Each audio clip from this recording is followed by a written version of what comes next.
Assalamualaikum students, myself Sayyid Rabeed bin Azam, your physics instructor from V Tuitions। तो आज के lecture में हम चैप्टर 4 के न्यूमेरिकल्स डिस्कस करेंगे। न्यूमेरिकल्स चैप्टर 4 के जो चैप्टर 4 है आपका मोशन इन 2 डायमेंशन। तो इसकी ये बुक की एग्जांपल है, ये आपकी टेक्स्ट बुक मेरे पास है और इसकी एग्जांपल 4.1 हम डिस्कस करेंगे। तो पहले इसका क्वेश्चन डिस्कस करते हैं। इस क्वेश्चन में हमें बोला जा रहा है ball is kicked from ground level with a velocity of 25 metre per second. Ground level से एक बॉल को किक किया गया है और इसकी initial velocity 25 metre per second at an angle of 30 degree और इसका एंगल है 30 degree to the horizontal direction. Horizontal direction में वर्टिकल नहीं है, इसका डायरेक्शन ऐसे हॉरिजॉन्टल है। अच्छा, इसमें हमें दो पार्ट्स में सवाल किया गया। पार्ट ए में पूछ रहे हैं when does it reach the greatest height. यहाँ बेसिकली टाइम पूछा जा रहा है कि किस टाइम पे वो ग्रेटेस्ट हाइट पे पहुंचा और where is it at that time, और यहाँ पोजीशन पूछी जा रही है कि उस टाइम पे वो कहाँ है, किस पोजीशन पे। तो चलते हैं, इसको करते हैं। सबसे पहले डेटा देख लेते हैं कि हमें क्या चीजें इसमें गिवन है। तो डेटा अगर हम देखें तो सबसे पहले हमें यहाँ गिवन है इनिशियल वेलोसिटी। इनिशियल वेलोसिटी जो कि हम डिनोट करते हैं v नॉट से, और ये गिवन है 25 मीटर पर second.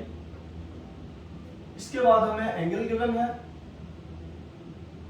Which is denoted by theta, और जिसे हम डिनोट करते हैं 30 डिग्री से, जिसे हम डिनोट करते हैं 30 से थीटा से, और उसकी वैल्यू है 30 डिग्री के बराबर। तो आगे चलते हैं। यहाँ हमें एक और चीज क्वेश्चन में ही गिवन है जिसमें हमें कह रहे हैं, पार्ट ए में हमें कह रहे हैं कि ग्रेटेस्ट हाइट का मतलब है कि जो वेलोसिटी ऑफ y कंपोनेंट है वो 0 के इक्वल होगा। ये हमने हमारे लेक्चर में भी डिस्कस किया था, जो आई थिंक लेक्चर 2 था शायद, या 1 था चैप्टर 4 का। उसका रेफरेंस मैं आपको वीडियो में दे दूंगा, तो आप उससे चेक कर लीजिएगा लाजमी। तो स्टार्ट करते हैं। वी वाई हमारा हो गया 0 के। क्यों हुआ? क्योंकि ग्रेटेस्ट हाइट हमें कंडीशन गिवन है, ग्रेटेस्ट हाइट।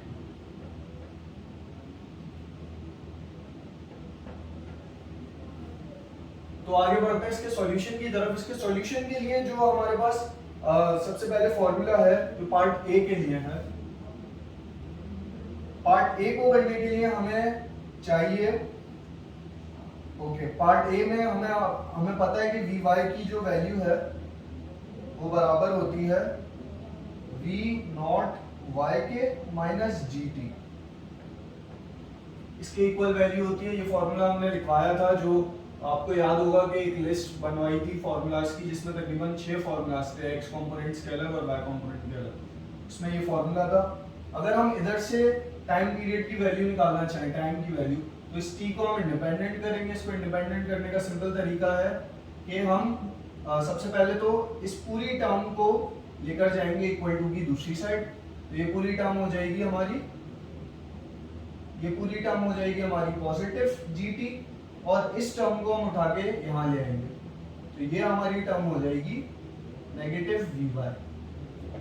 तो हमें g यहाँ नहीं चाहिए, हमें सिर्फ t चाहिए। तो t को अकेला करने के लिए ये दोनों चीजें एज इट इज लिखी गई अपॉन ये g यहाँ आ गया सिंपली। तो ये हमारी एक इक्वेशन बन गई जिसको हमने नाम दे दिया इक्वेशन 1 का। ठीक है जी। अच्छा, अब आप ये देखें कि इस इक्वेशन में हमें g की वैल्यू पता है 9.8 होती है, vy की हमें गिवन है जो कि है 0, v नॉट y की नहीं पता हमें। तो सबसे पहले हमें v नॉट y की वैल्यू फाइंड करनी पड़ेगी।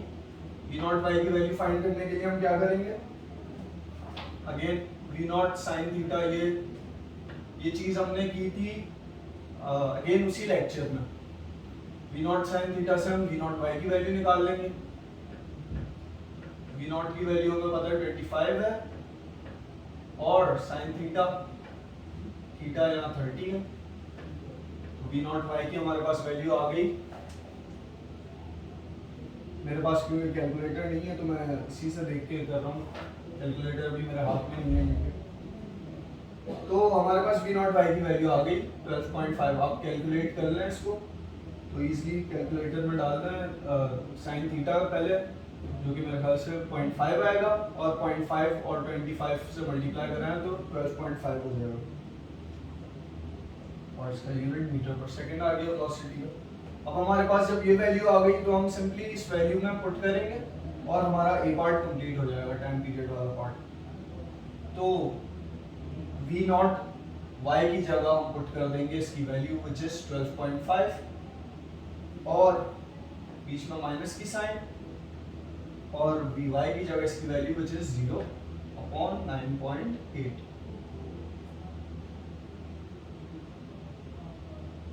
तो हमारे पास फाइनली t की वैल्यू जो आई है वो आई है 1.28 सेकेंड्स। 1.28 सेकेंड्स लगे उसे, क्योंकि उसे जो वेलोसिटी और एंगल दिया गया था उसके हिसाब से ग्रेटेस्ट हाइट पर पहुंचने में। अब हम इसका पार्ट बी देखेंगे।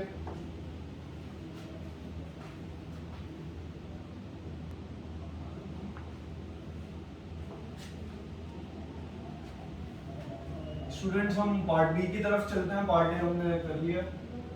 अच्छा, पार्ट बी में हमसे बोला जा रहा है where is it at that time, मतलब इसकी डिस्प्लेसमेंट या पोजीशन फाइंड आउट करनी है। तो डिस्प्लेसमेंट अलोंग एक्स एक्सिस और अलोंग वाई एक्सिस के दो डिफरेंट फार्मूलाज बताए थे। एक्स कंपोनेंट के लिए एक्स का फार्मूला हमने लिखा था v not x into T, ठीक है जी। और y के लिए हमने जो लिखा था, y वाला यहाँ लिख देता हूँ, या लेट्स पहले x वाला पार्ट कर लेते हैं। x वाला पार्ट करने के लिए हमारे पास t की तो वैल्यू आ गई जो हमने अभी डिराइव की, जो निकाली है, और v नॉट x की वैल्यू कहाँ से आएगी? बिल्कुल ऐसी आएगी जैसे हमने v नॉट y की वैल्यू यहाँ निकाली थी। तो v नॉट x की वैल्यू पहले निकाल लेते हैं।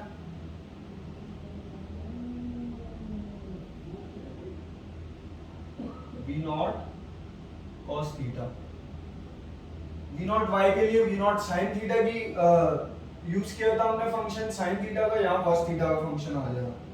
तो उसको स्टार्ट करते हैं। v not x equals to v naught की वैल्यू 25 और cos 30। इसको जस्ट सिंपली कैलकुलेट करें अगर, तो इसकी वैल्यू हमारे पास आ जाएगी फाइनली 21.7 मीटर पर सेकेंड। तो इस इक्वेशन को आगे बढ़ाते हैं। इस वैल्यू को जब हम इस इक्वेशन में पुट करेंगे तो हमारे पास जो x का पार्ट आएगा वो आएगा 21.7 इंटू टी। टी की वैल्यू थी हमारे पास कितनी? टी की वैल्यू आई थी हमारे पास 1.28।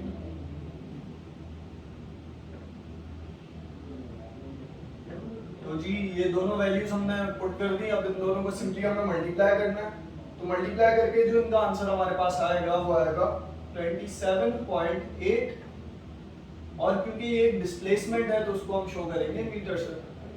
आ गया अलोंग एक्स एक्सिस, और y वाले पार्ट के लिए इसका फॉर्मूला है हमारे पास v नॉट y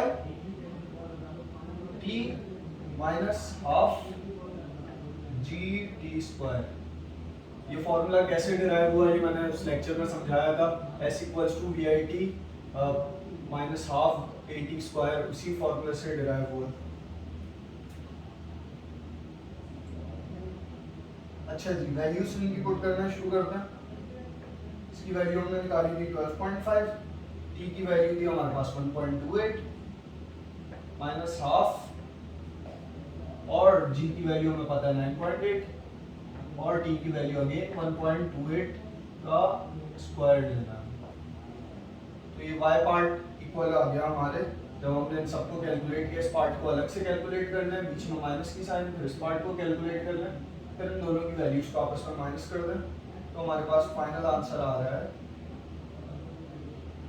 7 मीटर। तो ये हमारा बी पार्ट भी खत्म हो गया। आई होप आपको इजीली समझ आया होगा। इसमें कोई इस तरह की कॉम्प्लेक्स कैलकुलेशन नहीं है, सिंपल फॉर्मूलाज हैं जो कि अगर आपको याद होंगे आप बहुत आसानी से इसको बहुत इजीली कर सकते हैं।